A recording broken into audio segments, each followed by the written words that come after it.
नमस्कार जय जगन्नाथ। आज आसिक पहुँची जाइछु बरहमपुर फेमस गोटे रेस्टोरेंट रे। आपण देखुं पूरा आमर से रेस्टोरेंट रो अंडरग्राउंड पार्किंग रो बहुत बढ़िया सुविधा अच्छी। आपण को कार सहित बाइक रो भी पार्किंग मिल जिवो। आमे आसिक पहुँचलु होटेल भी होटेल रे जोटा कि बड़ बाजार रे अच्छी। बहुत इजीली आपण एटा गूगल मैप रे सर्च करके पाई पार्थिबे।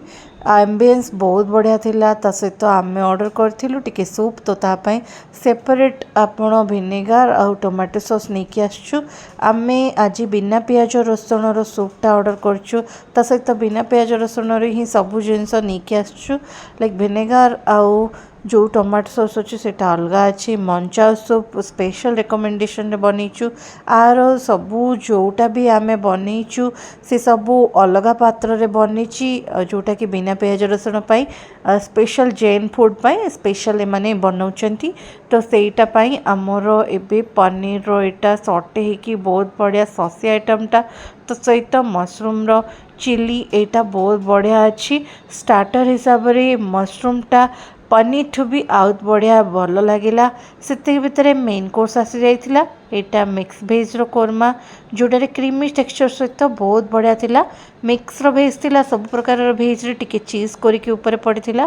प्लेन तावा रोटी नहीं कि आसथिलु आउ ता सहित ऑर्डर करथिलु टिके बटर मशरूम। रुटी बहुत बढ़िया थिला।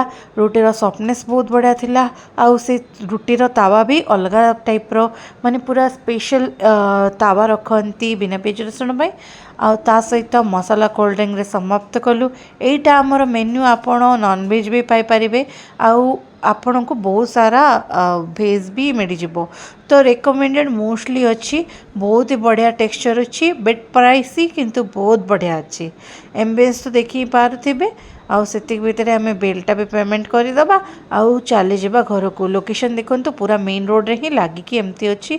तो इजीली आपण एटा गूगल मैप रे सर्च करके जानी ही पारुथिबे। तो नेक्स्ट ब्लॉग रे किछि नुआ रेस्टोरेंट नहीं कि आपण मानक पाखक आसीबी। आराम से आपण 50+ मेंबर्स मानक पई भी कन्वेंशन हॉल बुक करि परिबे।